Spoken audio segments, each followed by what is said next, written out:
Neste vídeo do IA Igreja nós vamos falar sobre a Santa Missa. E para melhor compreender todo este santo sacrifício, eu vou fazer uma introdução muito breve, tá? Então abre aspas aí no vídeo, para que você compreenda. Desde o início, antes mesmo da vinda de Cristo, desde o início das primeiras religiões, eles ofereciam sacrifícios para os seus deuses.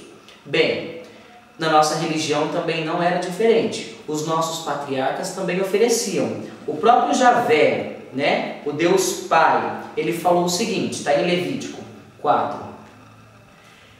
Se foi um homem do povo da terra quem pecou sem querer, praticando alguma coisa proibida pelos mandamentos de Javé, tornando-se por isso culpado, ao se dar conta da violação cometida, levará uma cabra sem defeito como oferta pelo pecado.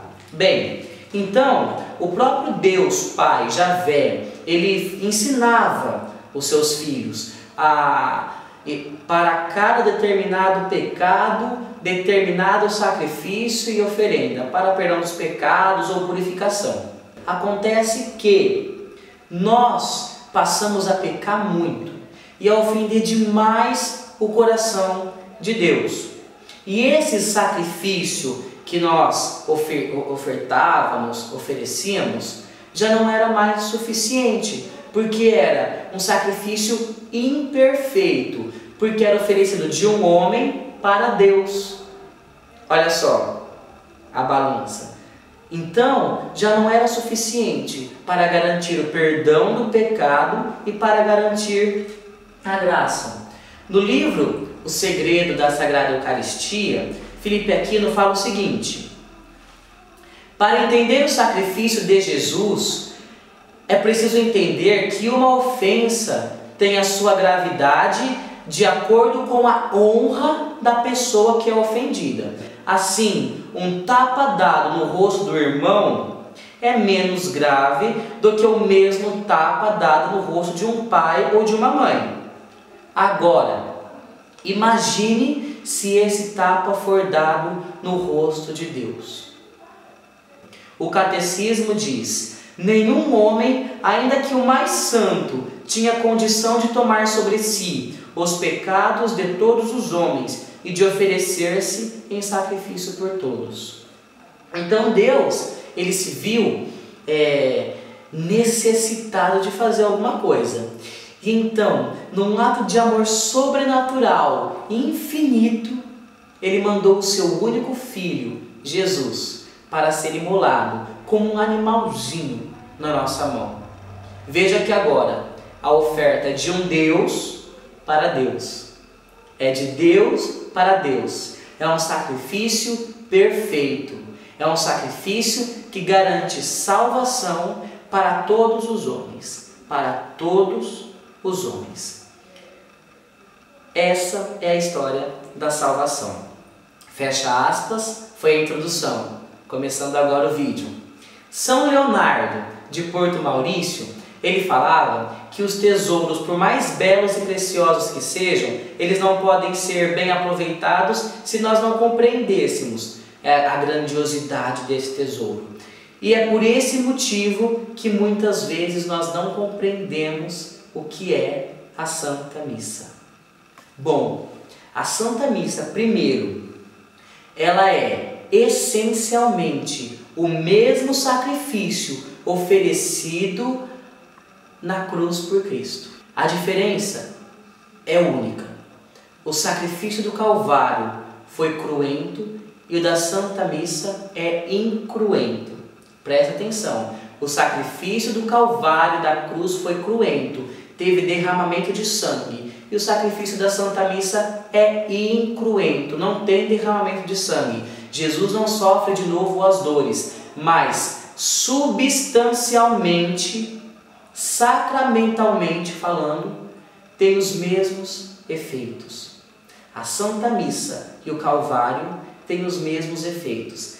Tanto que, bem, na última ceia, acontece o seguinte. Está em Lucas 22, versículo 19. A seguir, Jesus tomou um pão, agradeceu a Deus, o partiu e distribuiu a eles, dizendo: isto é o meu corpo que é dado por vocês. Façam isso em memória de mim.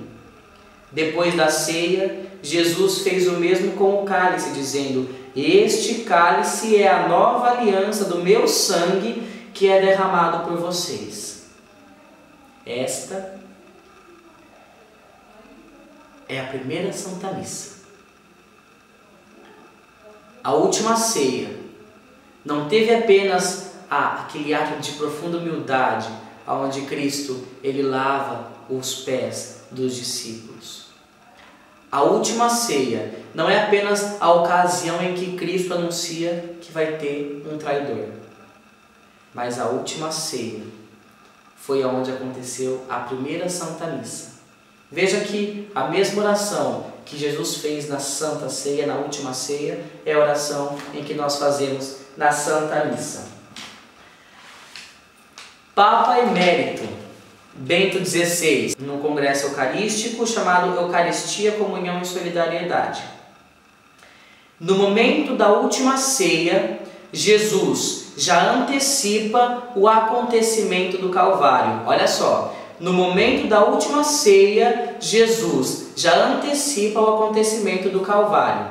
Ele aceita a morte na cruz e, com a sua aceitação, transforma o ato de violência num ato de oferenda. Na última ceia, a cruz já está presente. É aceita e transformada por Jesus. Veja bem, vou reler o que eu li no início. No momento da última ceia, Jesus já antecipa o acontecimento do Calvário. No Natal, a igreja celebra o nascimento de Cristo, mas não é verdade que Cristo nasce de novo aqui na terra. Em Pentecostes, na ascensão do Senhor, a igreja celebra quando Cristo se elevou ao céu, celebra a vinda do Espírito Santo, mas não é verdade de que naquele dia o Espírito Santo vem à terra visivelmente, como em língua de fogo. Mas nós não podemos dizer a mesma coisa sobre a Santa Missa, porque na missa acontece verdadeiramente o sacrifício de Cristo. Bem, e então, no livro As Excelências da Santa Missa, o Tesouro Oculto, é falado o seguinte: este santo sacrifício realiza, opera o que foi feito sobre a cruz. Que hora sublime! Ora, dize-me sinceramente, se quando ides à igreja para assistir à Santa Missa, pensasseis bem que ides ao Calvário, assistir à morte do Redentor. Que diria alguém vos visse aí chegar numa atitude tão pouco modesta? Se Maria Madalena fosse ao Calvário e se prostrasse aos pés da cruz, vestida, perfumada e ataviada, como em seus tempos de desordem, quanto não a seria censurada? E que se dirá de vós que ides à Santa Missa, como se fosses a uma festa mundana? Que aconteceria, sobretudo, se profanasseis este ato tão santo com gestos, risadas, cochichos, encontros e sacrilégios? Que diria? E então nós vamos percebendo que o sacrifício da Santa Missa é o mesmo sacrifício que aconteceu no Calvário. Bem, na última ceia Cristo falou: façam isso em memória de mim. Vejam que há uma ordem. Há uma ordem. E eu me recordo agora dos discípulos de Emaús. Eles caminharam com Cristo depois dele ressuscitado e não o reconheceram. Então chamaram para dormir em sua casa. Eles se reuniram na casa e os discípulos o reconheceram ao partir do pão. O que é esse o partir do pão? É a celebração da Eucaristia. É Cristo se dando ali o pão, que seria o corpo, e o vinho, que é o sangue. Aconteceu mais uma vez a Santa Missa ali com Jesus e os discípulos de Emaús. Que grande bênção e glória! Em Atos dos Apóstolos. Aqui fala o seguinte: eram perseverantes em ouvir o ensinamento dos apóstolos, na comunhão fraterna e no partir do pão. Aqui está em Atos 2, versículo 42. Depois fala o seguinte, em Atos 20: no primeiro dia da semana estávamos reunidos para a fração do pão. Os apóstolos seguiram essa ordem, os discípulos seguiram esta ordem. Façam isso em memória de mim. Meus queridos, a Santa Missa é o sol da humanidade. Vamos seguir essa ordem, esse pedido de Cristo, por amor. Por amor. E então, aqui ainda no livro As Excelências da Santa Missa, que foi escrito por São Leonardo de Porto Maurício, fala o seguinte: alguns há que se admiram e acham que, de certo modo, Deus mudou a sua maneira de governar. Antigamente, ele se nomeava Deus dos Exércitos e falava ao povo do meio das nuvens, manejando o trovão, e de fato, era com todo o rigor da justiça que castigava os pecadores. Por um único adultério, mandou passar a fio de espada 25.000 homens da tribo de Benjamim. Isso daí está em Juiz 20, 46. Por um leve pecado de orgulho de Davi, em computar o povo, enviou ele uma peste tão terrível que em poucas horas pereceram 70.000 pessoas. Isso está em 2 Samuel 24:15. Por um só olhar curioso e desrespeitoso dos betsamitas, fez que 50.000 deles perecessem. 1 Samuel 6:19. E agora suporta com paciência não só vaidades e irreverências, mas adultérios, os mais vergonhosos escândalos gravíssimos e tantas blasfêmias horríveis que muitos cristãos vomitam contra seu nome santíssimo. Por que isso acontece? Porque é tão grande mudança de conduta de Deus que é imutável? Serão as ingratidões dos homens mais excusáveis hoje do que outrora, do que antes? Bem ao contrário. São muito mais culpáveis, já que os imensos benefícios de Deus se multiplicam a cada dia. Olha só. A verdadeira razão desta clemência espantosa é a Santa Missa, pela qual a grande vítima, que se chama Jesus, se oferece ao Eterno Pai. Eis aí o sol da Santa Igreja, que dissipa as nuvens e torna sereno o céu. Eis aí o arco-íris, que detém os raios da divina justiça. Creio para mim que, se não fosse a Santa Missa, o mundo já estaria no abismo, incapaz de suportar os imensos fardos de sua iniquidade.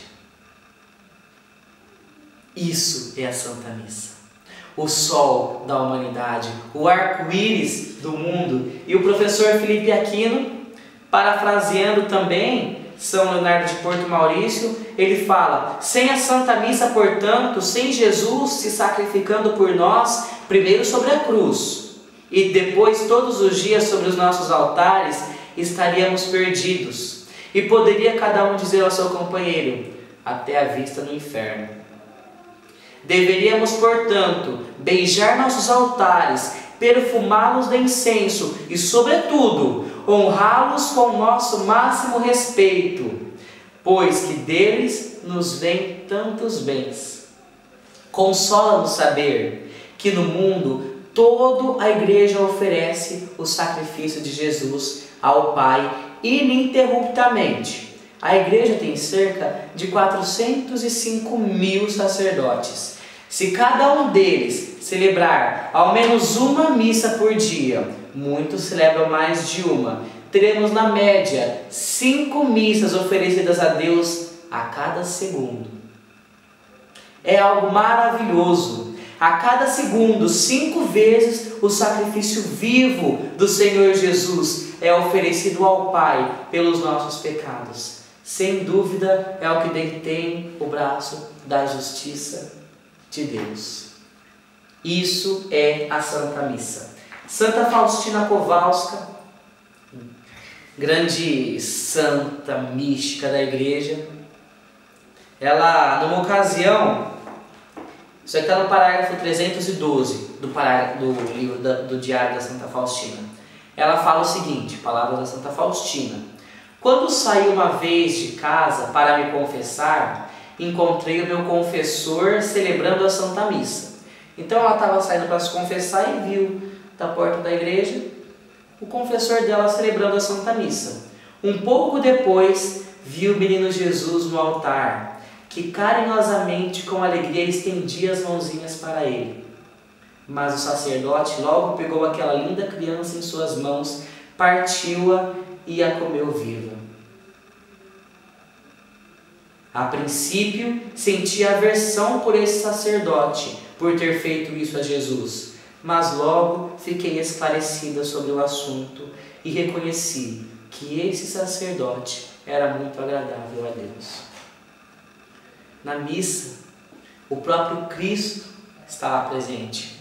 São 2 sacerdotes quem preside a Santa Missa. Um é o pecador, é o miserável, é o Padre. Todos nós somos pecadores e miseráveis, mas podemos alcançar a santidade. E o outro é o próprio Cristo, que se oferece todos os dias, umas 5 vezes por segundo, a Deus para perdão dos nossos pecados. Se faz tão pequeno na Eucaristia.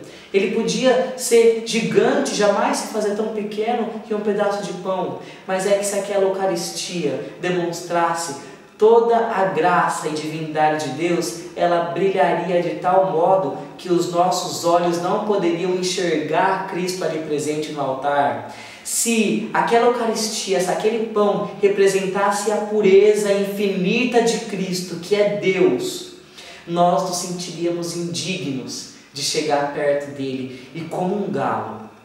E então, ele se faz tão pequeno numa Eucaristia, para que nós possamos contemplá-lo, adorá-lo eternamente. Porque a Santa Missa, uma das finalidades dela é a adoração, uma das 4 finalidades é a adoração ali de Cristo, a ação de graças.